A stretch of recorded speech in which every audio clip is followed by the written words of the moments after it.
Before I jump into the teaching today, I want to, first of all, let you know there won't be a Bible study this Tuesday. It's our food sharing day, and most of my Bible study is helping that anyway, so no Bible study Tuesday. So if you're looking for something to do Tuesday at 11, show up and help back there, because they can always use more help. Also, I want to thank you for last week. Didn't really know what to expect last week when I talked about a very hot topic, and for the most part there's been overwhelming support for what I had to say, and I thank you for that. Lynn and I got out of town. We didn't really realize how much stress we were under coming into that week until we were on our way leaving before the tar could get heated up and the feathers ready for me. And so we needed that, and I know that not everybody sees things the way I do, and that's okay. We don't have to agree on absolutely everything, and I feel privileged to be your pastor here, and I hope that continues for some time. So anyway, thank you for that last week. This week is going to be a lot easier to swallow, because I doubt if I'm going to get much disagreement on this, because it's a pretty obvious topic. And in your bulletin, I'm giving you a bunch of, you can go ahead and bring my stuff up, Trudy, give you a bunch of stats on the inside of your bulletin. And I wanted to load you with this because this gives you an overview of what we're really dealing with.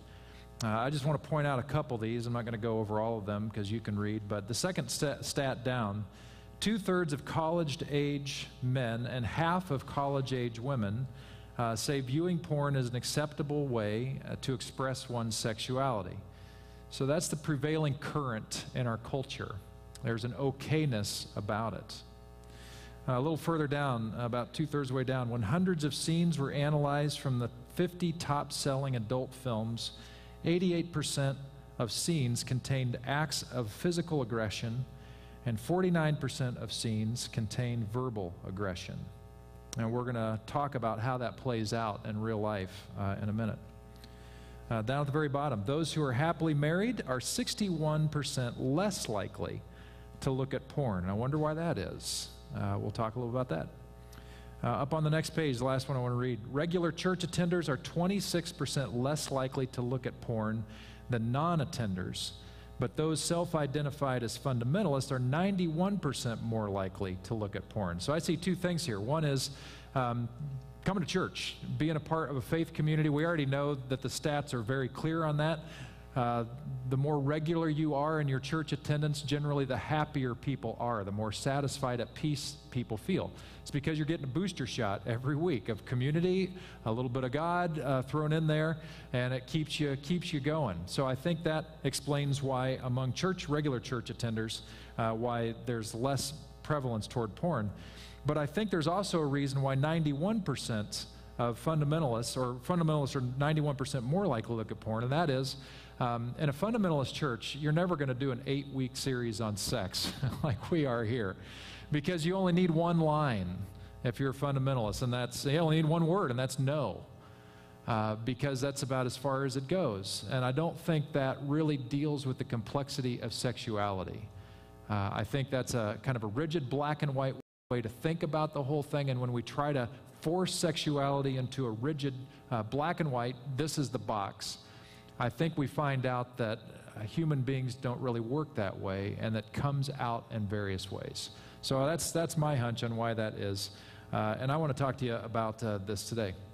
So first, just to give you a little bit of my story, then we're going to look at a biblical story about a guy who struggled with his vision and where his eyes took him and where that led. And then I'm going to give you some more stats about what happens statistically when people are into porn, what that does to a person. So,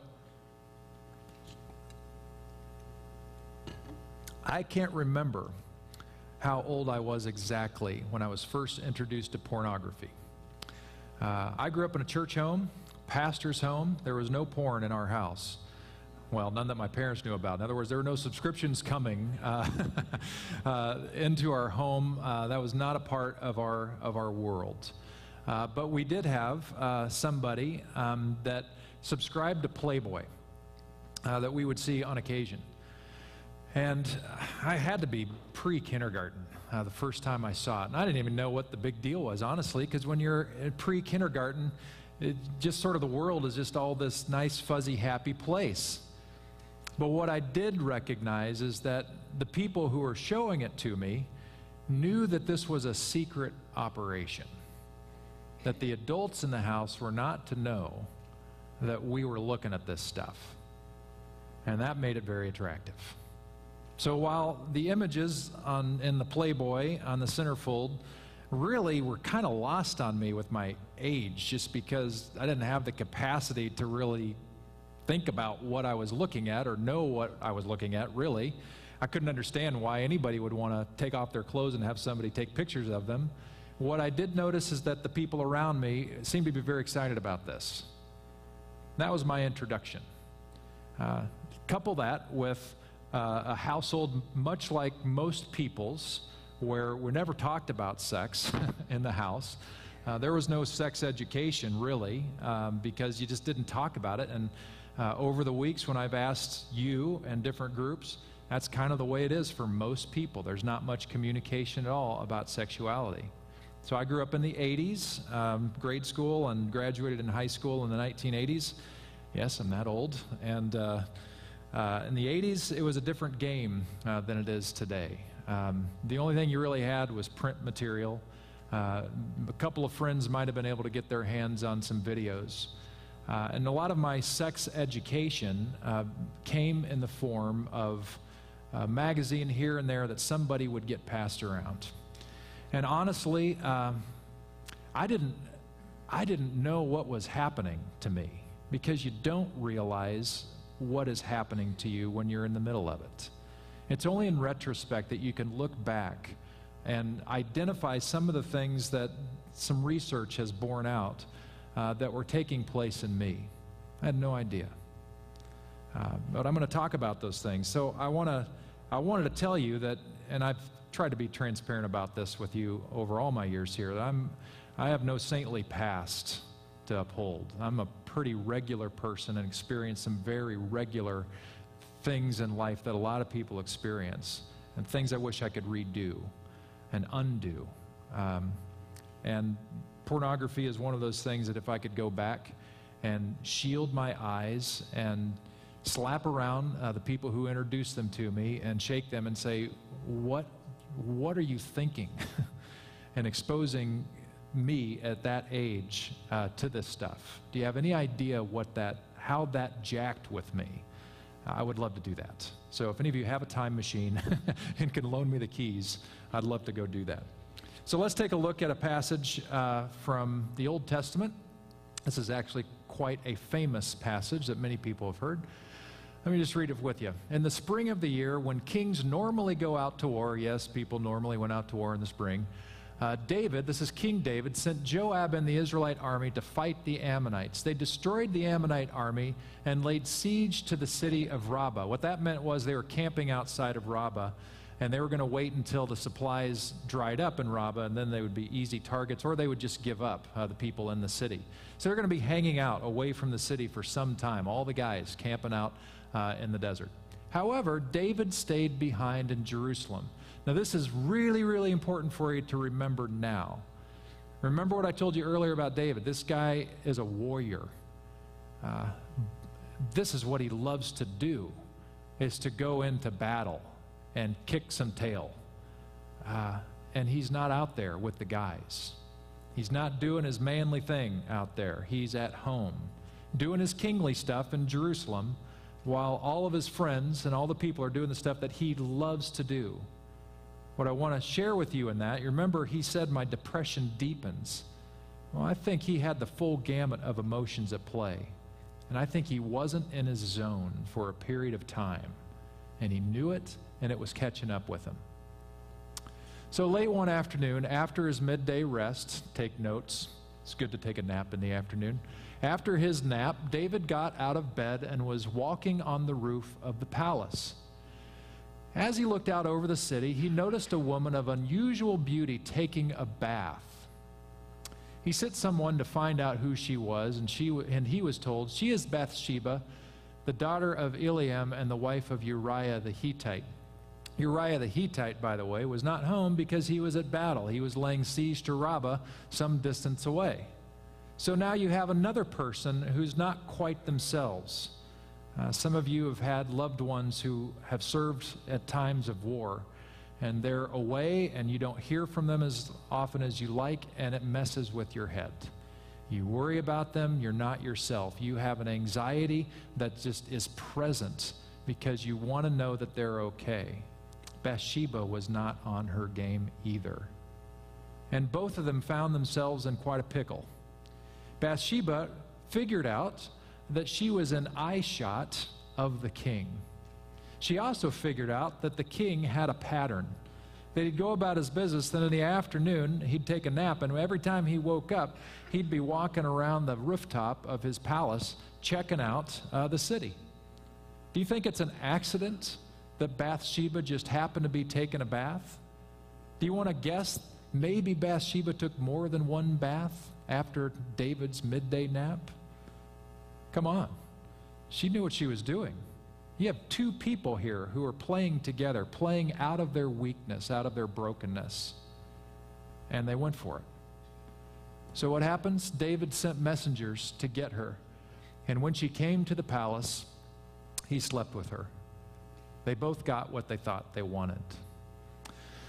Now, this story would make an excellent movie because it has all the things that Hollywood loves. You've got the sex scandal here, but it just goes from bad to worse. She finds out that she's pregnant. Husband's on the battle line, so David tries to bring him back and tries to get him drunk enough to sleep with his own wife, which is crazy.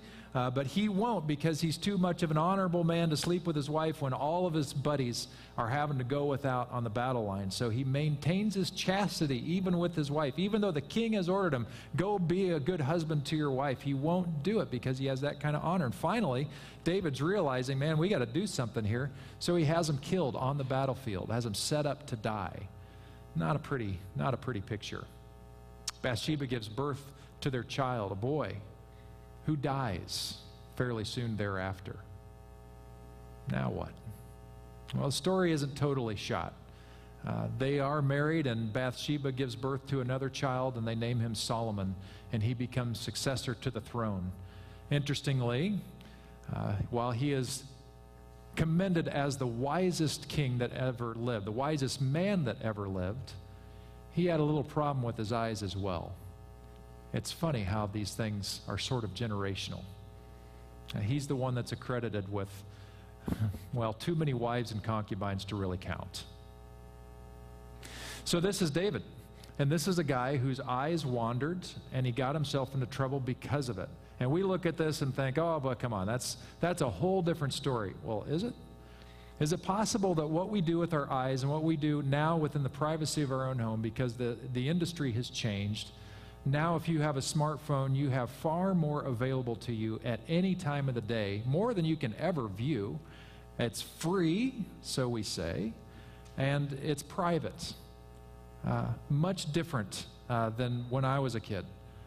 Much more dangerous. And yet in our freedom, borne out in the college stats, the majority of college-age students say, I don't see what the big deal is. Today I want to help you see what the big deal is, and hopefully at least awaken you to the realities, and then maybe do something about it. So this was David's story. On the next screen we see that this issue of immorality on the whole was something that Paul dealt with. Now I just gave you this passage out of Colossians, but in just about every letter that Paul wrote, with maybe one exception, immorality was prevalent, and it was a problem. And so what we learn from Paul here, and we'll get to this text in a second, is that we are constantly at battle between who we're called to be in Christ, who God calls us to be, and looking more and more like Jesus, which is our true self, who we really want to be in our heart of hearts, and all these other forces that are pulling us toward another direction. So Paul says to this group in the Colossian church, so put to death the sinful earthly things lurking within you. Have nothing to do with sexual immorality, impurity, lust, and evil desires. Don't be greedy, for a greedy person is an idolater. That's an interesting thing. A greedy person is an idolater, worshiping the things of this world. Because of these sins, the anger of God is coming. In other words, it's going to catch up with you. You used to do these things when your life was still part of this world, but now is the time to get rid of anger, rage, malicious behavior, slander, and dirty language. Don't lie to each other, for you have stripped off your old sinful nature and all its wicked deeds. So he's saying, put these clothes behind you. And the next screen, we have a message from John, another one of the apostles. Do not love this world, nor the things it offers you. For when you love the world, you do not have the love of the Father in you. For the world offers only a craving for physical pleasure, a craving for everything we see, and pride in our achievements and possessions. These are not from the Father, but are from this world. And this world is fading away, along with everything that people crave. But anyone who does what pleases God will live forever. The idea is that as we follow God, as we walk in the way of Christ, we pull a little bit more of that forever into this temporal existence. The kingdom of God is not just there waiting for us. It is here now to be experienced, to give us life and vitality. So once again, we see John is recognizing that in his day and age, now we're first century, that there's a condition here. We have a choice, one that is going to lead toward greater and greater expressions of life like God would have us live. And the other is one of destruction that feels like life, might give us a buzz for a moment, but actually leads us in the exact opposite direction. So on the next slide, I want to walk you through some of this stuff. I'm going to walk you through these 5 points here, which are taken off of a website called Covenant Eyes. And on my blog, I give you these references. There's also another one called XXX Church, xxxchurch.com. That's a ministry that was started about I think 15 years ago, to speak directly into the porn industry. And both of these sites have a lot of statistics and resources to help you get your brain around the problem. But I want to walk you through these because if the prevailing idea is that what I do in the privacy of my own home is nobody's business and doesn't affect anybody else, well, I'm just telling you, if that's your position, and that is the position of the majority of people in our world, I think, you're flat out wrong. And I want to give you the background on these 5 things. The first thing is that it decreases sexual satisfaction, which is a great irony, because people, when they're into porn, they're like, well, this is only going to increase my acumen. I'm going to have more insight and wisdom and how to be more sexually whatever. But the reality is it actually decreases the actual experience when you actually find another human being to have sex with, because the only thing you're thinking about is what you've seen already. The only thing that porn gives you is the physical expression. There's no emotional connection. There's no intellectual component. There's no spiritual component involved. It's just simply a physical act. And over time, your experience of your sex life will decrease because your only focus is on the physical. Secondly, it disconnects us from real relationships. It disconnects us from real relationships. It's kind of obvious that this is the case because real relationships are multifaceted. It's not just recreational sex when you're in covenant with somebody. It's more than that. It's emotional, physical, intellectual, spiritual, the whole thing. But porn doesn't allow for that. Porn doesn't want that. It's not good for their business. Incidentally, it goes on. It lowers our view of women. Now, this one is really interesting. So there was a case study done of 80 men and 80 women. They split the groups into 3 different test groups. One of the groups, they showed 4 hours and 48 minutes of non-violent porn. So not the super aggressive stuff that I guess is out there, but non-violent porn. To another group, they showed half as much porn, and the other amount of video that they showed was just regular movies of some sort that were also nonviolent. And then the final group, which is the base group, the final third, they didn't see any porn at all. They just watched, I guess, PG movies for the whole time. That was not at all pornographic. You got it? So you got a whole bunch of porn, the massive amount, a moderate amount of porn, and no porn group. With those groups, they did a a pre-test and a post-test to see what might change over, I think it was either a 4 or a 6 week period. And they discovered that a person's opinion about gender equality decreased over that period of time in the group that watched the massive amount of porn. So their view of women, literally, in terms of are they equal, should they be treated as equals, went down. Why is that? Well, it's pretty obvious. Porn, while it is a phenomenon for women as well as men in terms of viewing porn, this is one area that we don't want women to catch up with us men. And it's predominantly a men's issue at this point, although the other side is definitely growing. Why does that happen? Why do we devalue women? Because the thing that you're watching is simply seeing women as a piece of meat to be used for your personal satisfaction. That's it. That is their job on the video. That's their job in the picture. And that translates, this is the point. It's not just something you do in the privacy of your own home. You might think it's free, you might think it's cheap, you might think it's harmless. It's just not true. The more we're into that, the more we're going to devalue the people that we're watching, men and women both. And so, if you're a parent of a child, of a daughter or a son, you got to ask yourself, how do I want my kid to grow up? Do I want them to see people, all people, as equals? Because if you do, this is starting to kill it. This is already starting to hurt it. The next thing, it desensitizes us to cruelty. From the same study group, they asked a pre and post question about how long those convicted of rape should serve prison time. They found out that the people who watched no porn believed that rapists should serve twice as long as those who watched a massive amount of porn. Why? Because if you're into porn, slowly and surely, you're seeing what is happening before you as, oh, it's just not that bad. It's not that bad to use this person. And she obviously enjoys it. So how bad is rape anyway? Should somebody really go away for that long? That's the logic. You don't know it's happening in you. This thing happens slowly. It starts to reshape your eyes, and then it starts to reshape your mind.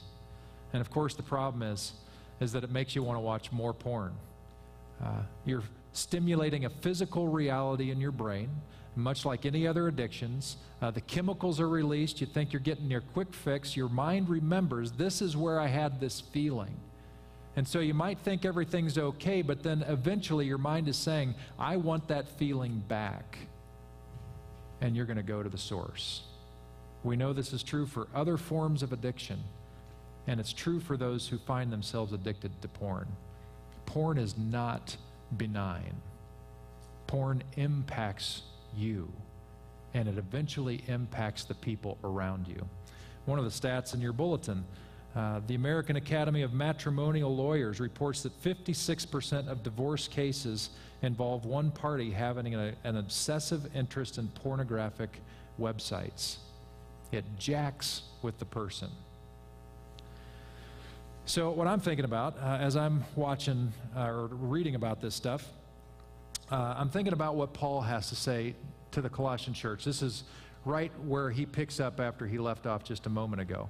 It says, put on your new nature and be renewed as you learn to know your Creator and become like Him. And so I want to talk briefly about the solution side to this, but before I do, just to make the point one more time a little strongly, and notice how clever I was to only put half the words below, so you'll have to scribble those things in. That was pretty good. My brother-in-law is a highway patrolman in Missouri, and he and I a couple years ago were talking about human trafficking stuff and pornography and all this that he's seen as part of his work. And he shared something that really startled me, and I'll not forget it. And he said that the majority of people that show up on porn sites, the people in the videos, are not there wanting flash at stardom. They're not looking for their moment in the sun. He said the majority of them are being trafficked. They're slaves. These are young women mostly, who are not there because they want the glamour associated with porn, as if that's glamorous, but they're there not of their own will. And no matter how they look or how they act on the film, they are under duress. You know, what do we call it when you pay somebody to have sex with them? What do you call that? It's not a trick question. Prostitution. Yeah, very good. Somebody's making money off of the porn industry, a lot of money. How is it that much different? You who might struggle with it, you might not ever think to yourself, oh, I would never get the services of a prostitute. But you know, you're like half a step away already if you're into it. Because in a sense, even your viewing is causing somebody's numbers to go up. No click of the mouse goes unwatched anymore. There's money to be made, and while you may feel like whatever your habit is just your business and it's totally benign and it's not hurting anybody, you're not ever giving your credit card number out and there's no cash being exchanged, that's a bunch of baloney. Because somebody's making advertising dollars off of your click. And that means more people need to be filmed. And that means sex traffickers are rounding up whoever they can to make sure that happens. The other thing I want you to be thinking about, if this is an issue that you struggle with, and you'll hear more about this next week on the sex trafficking stuff, and I'm sharing this mainly from a guy's point of view because it's a bigger deal, a bigger issue for men. More women are being objectified because of this than are men at this point. But the girls on those images and in those films, they're somebody's daughter. They're somebody's girl. I'm a dad of a daughter. And I think about what that would be for me to have my daughter subjected to such treatment, and it would break my heart. And I don't know if I could handle it. I don't know, I mean, just the pain, just the agony of knowing that my girl was abused in such a way. Pornography is not benign. Pornography carries a price even if you think it's for free. It's supporting an industry even if you never give a dime to it. It's still supporting it, and it's screwing you up if it's you. So, if you're a father of a daughter like I am, and your daughter is with a guy that's into porn, you need to have a conversation with them about the guys that they're with. Because if they're into porn and they don't think it's a big deal, guess what's going to happen with your daughter? She's not going to be treated with the respect that you hope she will. And if you have a granddaughter, you need to be, this is why this series is important. This is why this topic is important, because you have influence with people who influence other people. And a lot of pain can be avoided if people know this stuff going into it.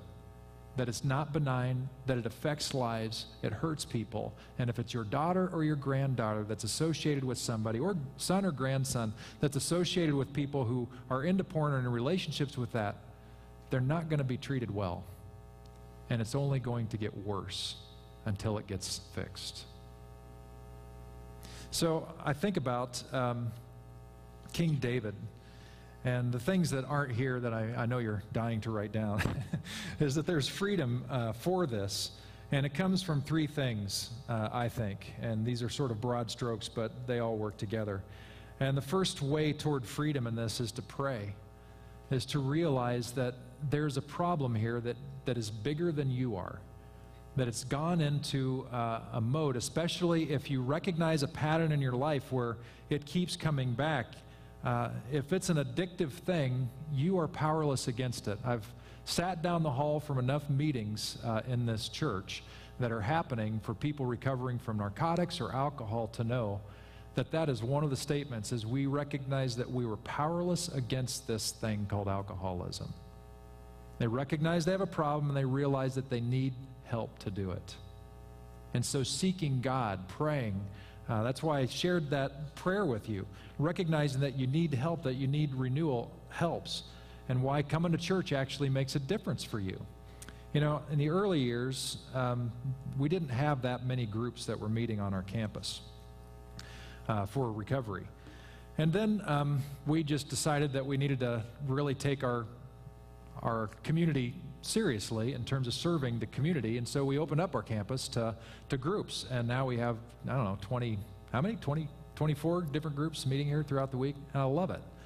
And Dar and I would scratch our heads at times because neither one of us are alcoholics or addicted to drugs, and so we're confused about why people would keep coming back even though they'd been clean for a very long time. Because I have friends that have been clean for like over 20 years, and yet they keep showing up to the meeting. And well, how long does it take to get over this thing, is sort of the question I have. But then it dawned on us, kind of like hey, dummies, figure this thing out. They're not just there for themselves, they're there for other people to lend a hand, but they're also there because when they're in that environment, they're reminded of the reality of life, and that it's one step away from destruction. In a sense, and it acts as a booster shot for them to continue on the path that works. Church is not all that different from that. The whole 12-step process started from two very Christian guys who used very Christian principles that would help people transform into the likeness of Christ. That is the origin of this stuff. And what were they doing in creating these groups that would meet so regular? They're recreating church. Because when you're present, when you're in it, you are seeking God, you're seeking the community of support, and you're moving along. Listen to what David said after his thing with Bathsheba blew up, because he eventually was caught. He was the king, and pretty hard to hold the king accountable, but one of the prophets came to him and nailed him on it. Listen to his prayer of contrition. Have mercy on me, O God, because of your unfailing love. This is Psalm 51. Because of your great compassion, blot out the stain of my sins. Wash me clean from my guilt. Purify me from my sin. For I recognize my rebellion. It haunts me day and night. Against you and you alone have I sinned. I have done what is evil in your sight. You will be proved right in what you say, and your judgment against me is just. For I was born a sinner, yes, from the moment my mother conceived me. But you desire honesty from the womb, teaching me wisdom even there. Purify me from my sins, and I will be clean. Wash me, and I will be whiter than snow. Oh, give me back my joy again. You have broken me. Now let me rejoice. Don't keep looking at my sins. Remove the stain of my guilt. Create in me a clean heart, O God. Renew a loyal spirit within me. Don't banish me from your presence, and don't take your Holy Spirit from me. Restore to me the joy of your salvation, and make me willing to obey you. Then I will teach your ways to rebels, and they will return to you. Forgive me for shedding blood, O God who saves. Then I will joyfully sing of your forgiveness. Unseal my lips, O Lord, that my mouth may praise you.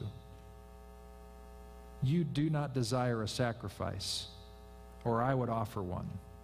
You do not want a burnt offering. The sacrifice you desire is a broken spirit. You will not reject a broken and repentant heart, O God. Now that's a prayer. And maybe it's time that we all pray it, for keeping our head in the sand on an issue that is literally affecting millions and millions of people all over the world. The next thing up there has to do with accountability. To become accountable to someone, that's the next thing you can't read. And for simply managing the problem, I think accountability is huge. It's why Weight Watchers continues to be one of the greatest ways to lose weight, is because you got to show up every week and weigh in, and there's a meeting, and you got to tell people, well, I did eat that dozen donuts and, and whatever, and you can't hide from it. Accountability matters, and there are tools out there for you for your stuff. It doesn't manage your mailbox, but it does manage your devices. And if you're in a spot where you know you need somebody looking over your shoulder to keep you honest, that's really what it is. I was with a guy one time at a storage facility, and he's, pointing out all these different locks on stuff, and I was asking about the safety of the stuff within his perimeter. And he said, well, locks just keep honest people honest. And that's right. Accountability about what you do online keeps people who are trying to be straight a little straighter, because you know that if you slip up, somebody that you designate, somebody who you're calling your accountability partner, is going to know about it. And the two sites, I mentioned these in my blogs, are covenanteyes.com and xxchurch.com. They have stuff that work on your computer, on Apple phones, on Google phones, the whole thing. And if you want that kind of measure, get it. I think it's even free. So do it and get involved in that. And the final thing is to pursue Christ. That seems kind of an obvious thing, to pursue the life that we're supposed to have, pursue our true selves. But getting back to the story of David, that was the problem. Is you have two people here who just collided with each other. Two people who were broken, two people who weren't themselves, who were dealing with their own depression in their own way. David, not quite himself, feeling like he's missing out on life. Who knows what was going on in his psyche and his emotional life. But he wasn't all there. And at the moment where he needed to go to the temple and pray, that was, well, there wasn't a temple yet, but you get the idea. When he needed to go and seek help from God to shape him forward, he didn't. He gave in to another voice. And I think that happens a lot. You know that pastors themselves, as a people group, are not immune to pornography. A large number of pastors struggle with pornography. And the reason they do, in part, is because they don't know what to do with the stress that they're dealing with. I mean, why do you get addicted to anything? Because it's filling a need in some regard. It's scratching your itch. It's releasing the brain chemicals that you want. And for a lot of pastors, the privacy of porn allows that to happen. Of course, they might not realize what that's going to translate to down the pike. My point in saying that is that even those who are supposed to be above reproach, that are supposed to be a little closer with God than the rest, struggle with it. And if you struggle with it, I think the critical answer is, which life are you really trying to build? The one that is your true self, the image of Christ, what we're called to become, or is it this lesser thing? This one, the true self, is challenging. It takes us into our pain. It has us look at our hurts, heals us along the way, but it's tough. This one tries to excuse that step and just wants to give you the fix right now, only making the problems worse. Maybe porn isn't your deal, but it's someone's deal. And you, being a person who follows Jesus, knowing what we know of this and what it does do to affect our vision and our minds about how we think about other people, this matters to us and our mission of trying to create a world that is better. What are you going to do in response to what you now know? How are you going to do something differently to make your life better and the lives of somebody else better? Who do you need to call who's in a relationship with somebody who you've heard is into porn, and advise them of the seriousness of what's really happening and the forecast of what might be around the corner? This is more than just a heal session for us. It's a call to action. If we say, "Go be Jesus," at the end of every service, what does that really mean today? How will you take Jesus forward? Let's pray together. So God, first, I want to provide an opportunity for you to do a healing, graceful work this morning. Because I'm certain that some of us, like David, need to come before you and apologize, confess, admit what you already know to be true, but it's time for us to agree with you about what is. And maybe, God, maybe our thing is pornography here, and that's the thing that we're bringing to you to ask for forgiveness from and help in overcoming. But maybe it's something else. I don't know, but you do. The point is, you are a God who is faithful and good. And we do not expect you to forgive us because we're so wonderful. We have come to count on your forgiveness because that's who you are. And so give us a moment of quiet confession to bring before you that which we know needs to be forgiven. Take a moment of silent prayer.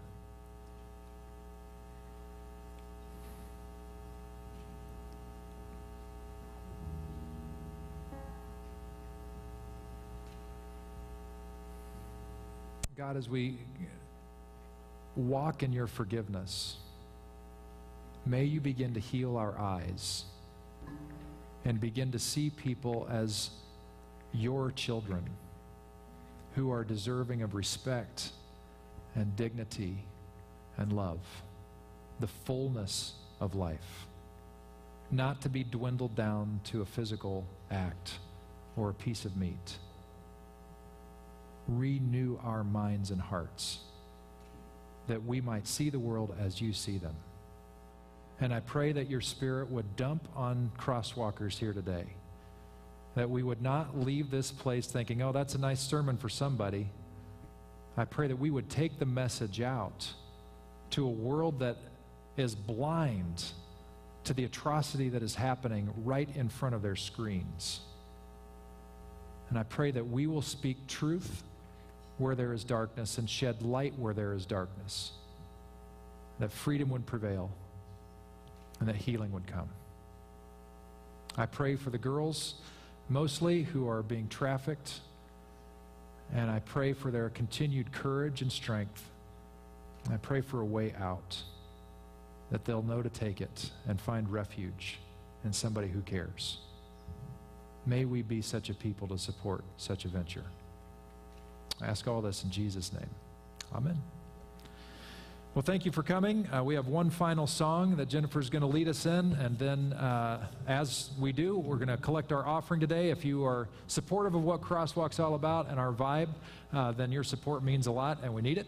So please help us with that. On the screen here are a number of things that you do that is done because of your support. You make a difference here, and I appreciate it. So let's stand and sing and celebrate with our offering.